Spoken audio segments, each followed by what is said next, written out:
قد كان لكم في رسول الله أسوة حسنة لمن كان يرجو الله واليوم الآخر وذكر الله كثيرا.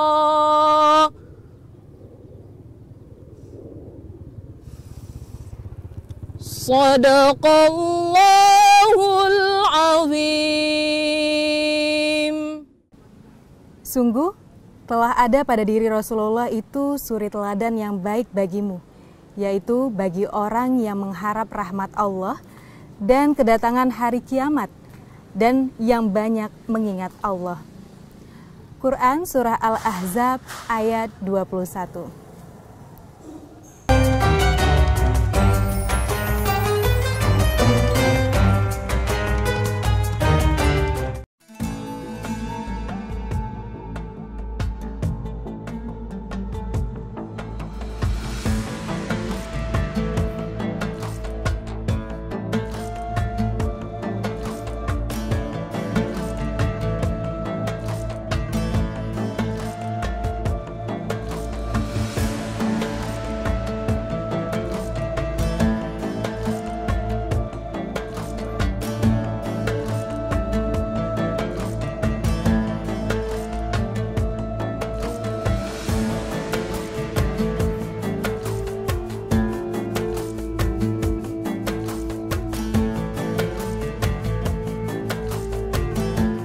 Assalamualaikum warahmatullahi wabarakatuh. Pemirsa dimanapun Anda berada, semoga senantiasa dalam limpahan rahmat Allah Subhanahu wa Ta'ala. Amin amin ya rabbal alamin. Alhamdulillah, Masya Allah, senang sekali pemirsa, saya Rahma Ali dapat menjumpai pemirsa dalam program Takjil Taqarrub ke Jalan Ilahi. Tayangan yang insya Allah menjadi tuntunan, program yang mencurahkan ilmu dan mencerahkan. Dan pemirsa, di sini tentunya saya tidak sendiri, telah hadir bersama saya narasumber di samping saya. Assalamualaikum Ustazah. Waalaikumsalam Mbak Rahma. Ustazah Bunga MK. Iya. Bagaimana kabarnya Ustazah? Alhamdulillah sehat. Alhamdulillah. Selalu tetap semangat Ustazah di bulan Ramadan dan suasana terik matahari seperti ini. Ya, alhamdulillah tetap semangat. Alhamdulillah. Baik. Nah, adapun Ustazah, tema kita pada hari ini yaitu tentang korelasi antara ibadah dan akhlak mulia. Dan untuk itu Ustazah, nanti seperti biasa kami persilakan Ustazah untuk menyampaikan tausiahnya terkait dengan korelasi antara ibadah dan akhlak mulia. Baik, terima kasih Mbak Rahma. Bismillahirrahmanirrahim. Assalamualaikum warahmatullahi wabarakatuh. Alhamdulillahirabbil alamin wal aqibatu lil muttaqin wala udwana illa 'alal zalimin. Asyhadu an la ilaha illallah wa asyhadu anna Muhammadan abduhu wa rasuluh. Amma ba'du. Alhamdulillah, segala puji bagi Allah Subhanahu wa taala yang telah mempertemukan kita dalam keadaan sehat wal afiat dan bertemu dengan bulan Ramadan yang mulia ini. Salawat dan salam kita haturkan kepada junjungan kita Nabi besar Muhammad Sallallahu Alaihi Wasallam beserta dengan keluarganya, para sahabat dan orang-orang yang istiqomah mengikuti jalan beliau hingga akhir zaman. Allahumma sholli ala Sayyidina Muhammad wa ala ali Sayyidina Muhammad. Mudah-mudahan kita termasuk dalam golongan yang mendapatkan syafaat di hari kiamat. Alhamdulillah, pemirsa yang berbahagia, pada hari ini kita akan membahas tentang tema yang sangat menarik sekali, yaitu tentang akhlak dan ibadah. Apa hubungan antara akhlak dan ibadah?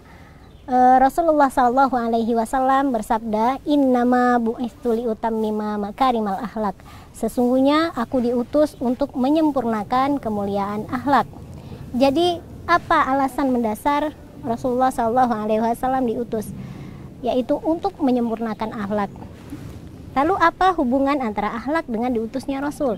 Jawaban ini akan kita temukan pada firman Allah Subhanahu wa taala, "Wa ma arsalnaka illa rahmatan lil alamin." Ya. Tidaklah kami mengutusmu kecuali untuk rahmat bagi seluruh alam.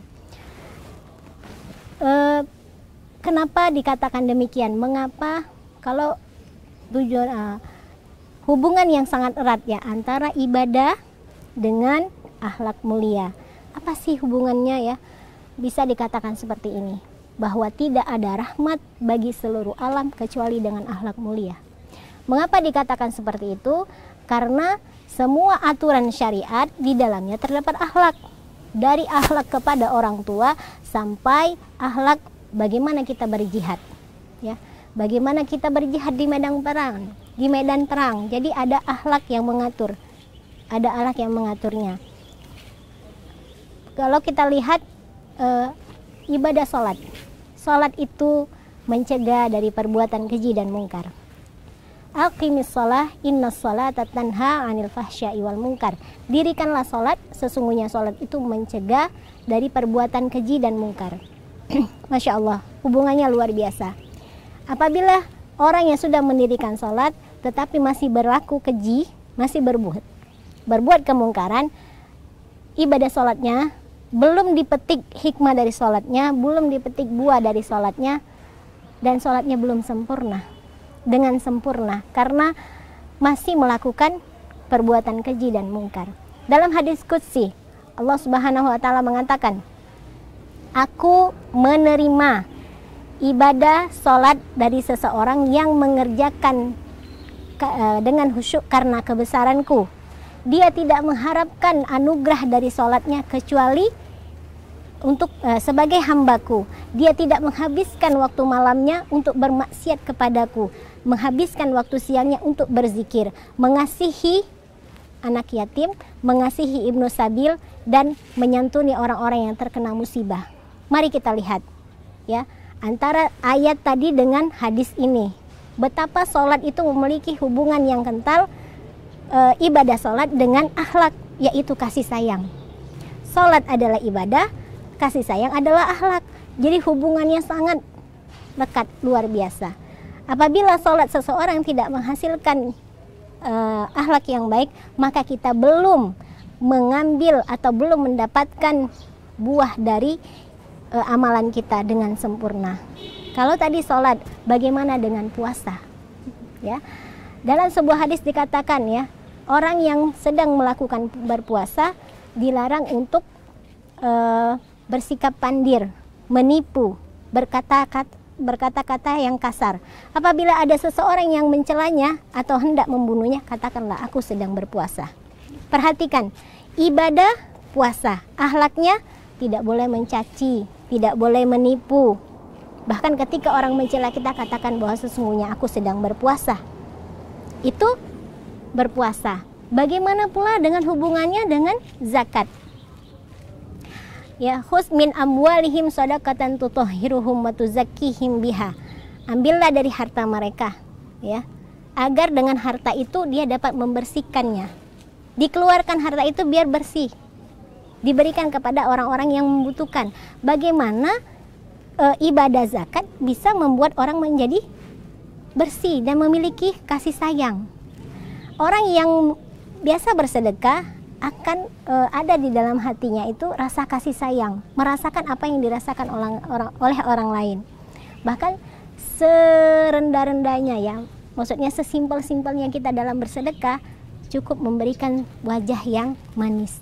Tabassumuka fi wajhi akhika shadaqah.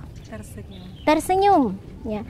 Jadi senyummu kepada saudaramu adalah sedekah. Kalau kita mau artikan begini, jangan pelit dengan senyuman ya. Berikanlah sedekahmu itu dengan senyuman, seperti itu. Masya Ya. Allah. Kemudian apalagi? Sekarang kita lihat nih. Kalau Anda tidak percaya bahwa masih ragu-ragu apa iya ya sholat, kemudian puasa, kemudian zakat, itu muaranya kepada akhlak. Kita lihat ibadah haji.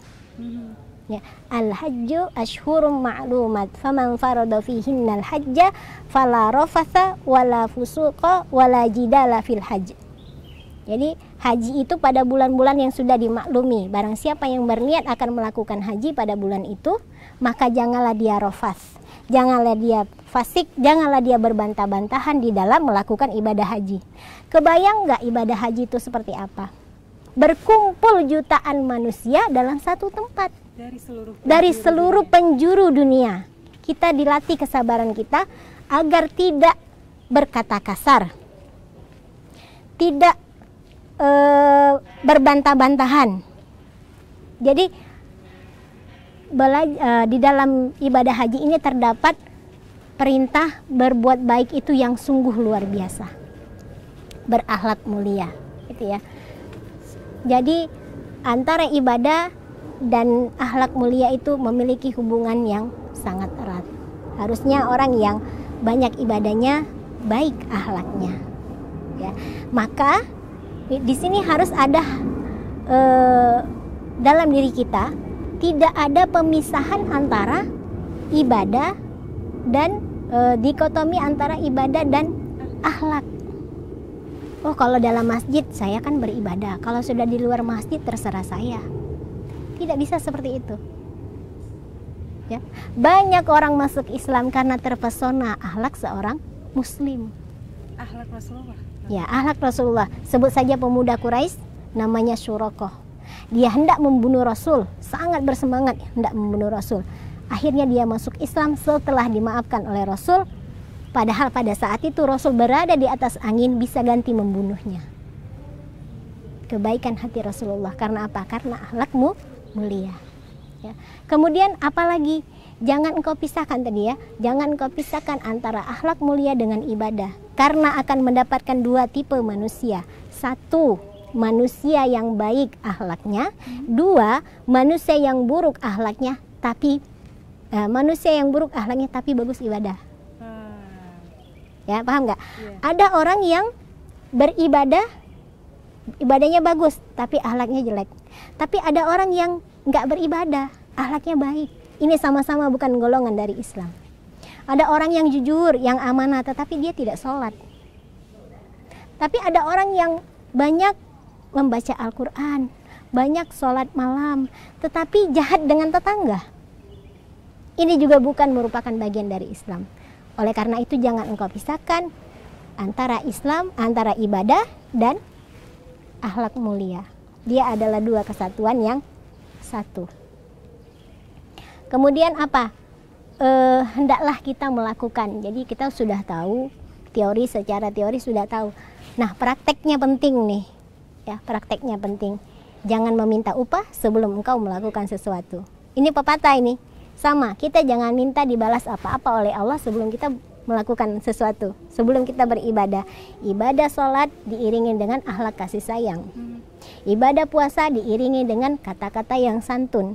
Ibadah haji diiringi dengan kebaikan akhlak yang luar biasa, kesabaran. Ya. Kemudian yang terakhir, jangan sampai sebagai seorang muslim kita menjadi fitnah bagi orang lain.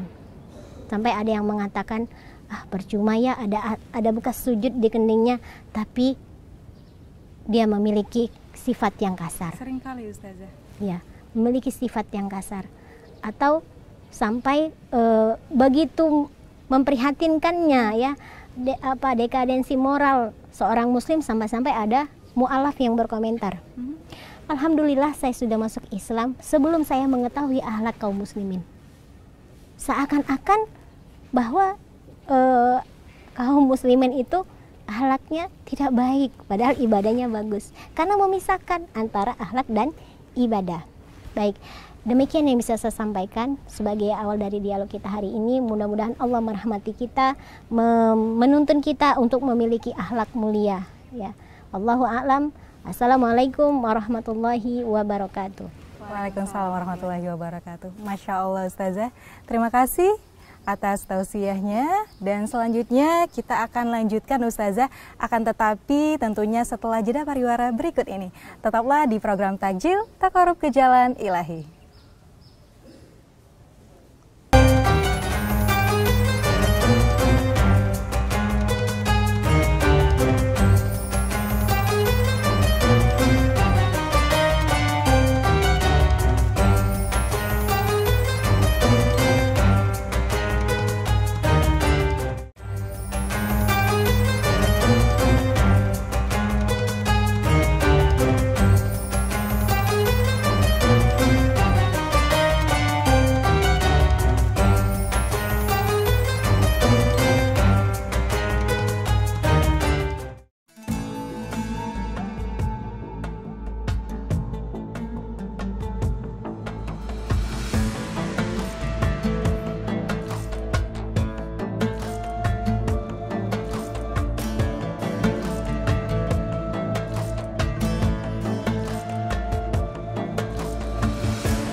Pemirsa dimanapun Anda berada, terima kasih masih menyaksikan tontonannya Insya Allah Menjadi Tuntunan, program yang mencurahkan dan mencerahkan tayangan syarat hazanah keislaman sebagai bekal amalan dalam menggapai manisnya iman.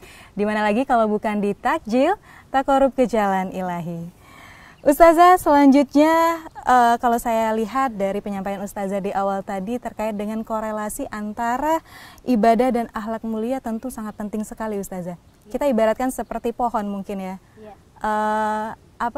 Akhlak itu buah dari ibadah. Tentunya harus sesuai, harus selaras dengan ibadah yang kita jalanin. Seperti yang Ustazah tadi bilang, puasa, harus menjaga akhlak, haji, dan lain sebagainya. Dan ini menjadi penting sekali Ustazah untuk diketahui memang. Dan di sini Ustazah, para pemburu takjil telah mempersiapkan pertanyaannya dari pemburu takjil, yaitu bagaimana nih pendapat Ustazah terhadap wanita yang menutup auratnya dengan baik, namun perkataannya seringkali masih menyakitkan orang lain Ustazah. Bismillahirrahmanirrahim. Dalam sebuah hadis dikatakan ya, sesungguhnya orang yang jelek di sisi Allah ya adalah orang pada hari kiamat adalah orang yang ditinggalkan orang lain karena kejelekannya. Ya. Contohnya apa? Kita melihat seorang yang berjilbab tetapi dia dihindari oleh teman-temannya. Sekali lagi digarisbawahi, dia berjilbab. Namun apa arti jilbab di sini? Di satu sisi kalau kita melihat sisi dia sudah menjalankan kewajiban dia memakai hijab, tapi di sisi lain akhlaknya tidak serupa, tidak sejalan dengan apa yang dia pakai. Ini perlu untuk untuk kita sadari bersama bahwa dalam Islam itu tadi tidak boleh dipisahkan antara ibadah dan akhlak, merupakan satu kesatuan. Berhubungan, ya, Ustazah, berhubungan ya. Jadi hendaknya kalau ditanya pendapat ya, semoga Allah memberikan rahmat dan hidayah ya, kepada orang ini, karena sifat baik itu harus ditanamkan, harus dibiasakan. Apakah itu hal yang mustahil ya orang yang tadinya kasar menjadi baik? Tidak. Asal kita mau melatih diri, kan semuanya dari latihan. Ya, sama seperti bayi yang lahir bayi itu belum sempurna, tapi dengan makanan yang bergizi dia akan tumbuh. Sama seperti kita yang tadinya tidak berakhlak mulia, dengan latihan yang serius kita akan menjadi orang yang berakhlak mulia. Dimulai dari menahan diri dalam berkata-kata. Ya. Kan ada istilah seperti ini, bila engkau tidak bisa berkata baik, maka diam. Itu hadis itu, ya. Maka hadis. Diam ya. Faliyakul khairan aw liyasmut. Kalau dalam peribahasa hadisnya seperti itu. Artinya kalau nggak bisa ngomong yang bagus, diam. Tapi kalau dalam peribahasa ada lagi, kalau nggak bisa memuji orang lain, maka jangan menghina. Udah diam aja. Lihat hari ini Rahma cantik, males mujinya gitu ya, udah diam aja. Ya, itu lebih baik. Ya, seperti itu. Wallahu a'lam. Masya Allah. Mungkin di sini juga bisa digarisbawahi adalah kekeliruan Ustazah. Ya. Jadi mengapa dia masih berakhlak buruk? Ada sesuatu hal mungkin ya dalam beribadahnya yang salah.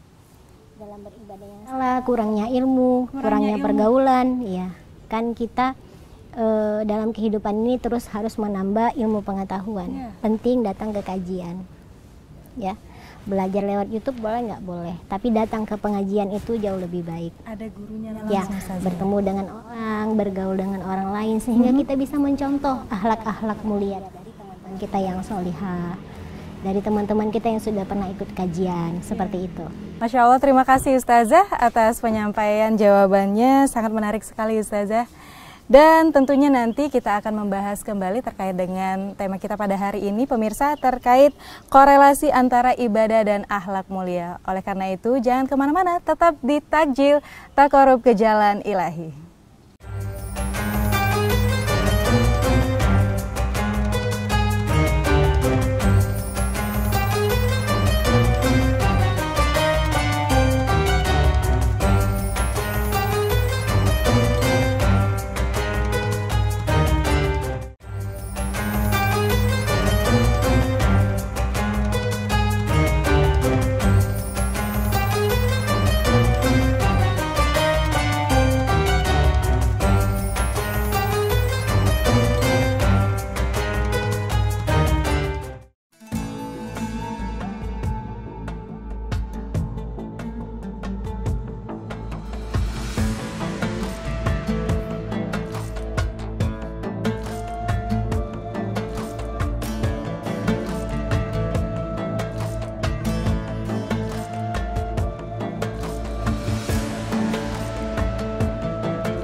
Pemirsa, terima kasih Anda masih bersama kami dalam tontonan yang insya Allah menjadi tuntunan, program yang mencurahkan dan mencerahkan, tayangan syarat hazanah keislaman sebagai bekal amalan dalam menggapai manisnya iman.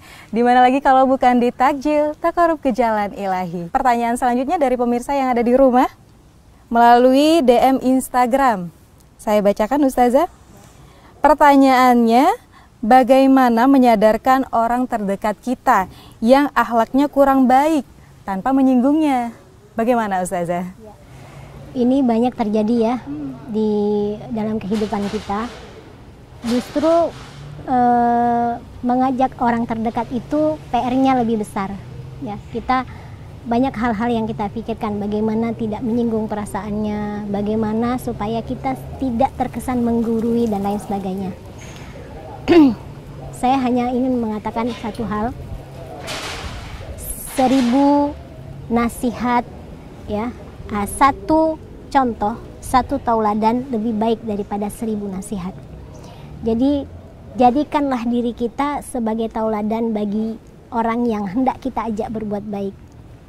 Dia tidak akan mendengarkan apa yang kita sampaikan apabila dia melihat sosok kita tidak cocok seperti apa yang kita sampaikan. Kalau kita ingin orang itu menjadi lebih baik akhlaknya, lebih santun sikapnya, maka kita harus mencontohkan terlebih dahulu dari diri kita sendiri. Kan lucu, kita mengajari orang untuk berakhlak mulia, tetapi kita jauh panggang dari api. Kita tidak mencerminkan akhlak mulia. Kita mengajarkan orang untuk berbicara yang santun, tetapi kita sendiri tidak mencontohkan. Jadi bagaimana cara kita menyadarkan orang lain?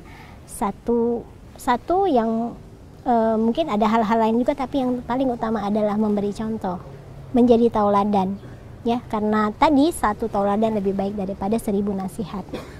Kemudian pergaulilah dia dengan baik, ajak dia ke kajian bila memungkinkan ya. Terus berharap dan berdoa semoga orang terdekat kita ini, entahkah dia saudara kandung kita, entahkah dia orang tua kita ya, entahkah itu sahabat terbaik kita, kita berdoa mudah-mudahan Allah melembutkan hatinya, menyantunkan lisannya, memuliakan akhlaknya ya. Kita doakan yang terbaik buat dia. Demikian. Karena sesungguhnya sudah ada suri tauladan ya dari diri Rasulullah. Masya Allah. Itu tadi pemirsa jawabannya dari Ustazah Bunga terkait dengan bagaimana kita bisa mendekatkan orang-orang terdekat kita untuk bisa mencontohkan diri kita lebih baik lagi tentunya.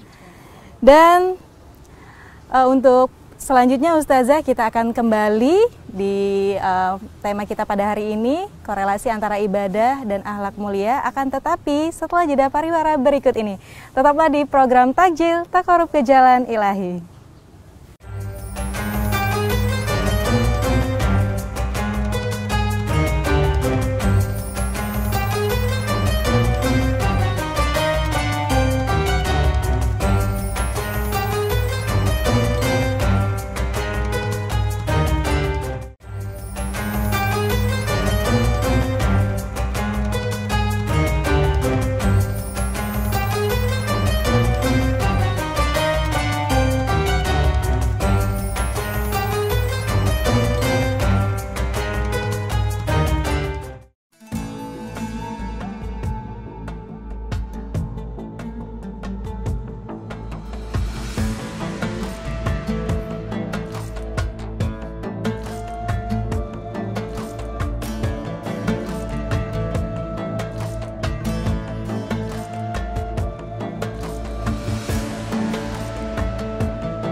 Pemirsa dimanapun Anda berada, terima kasih masih bersama kami di program Takjil, yang dimana program untuk mencerahkan dan mencurahkan ilmu terkait dengan kajian-kajian Islam.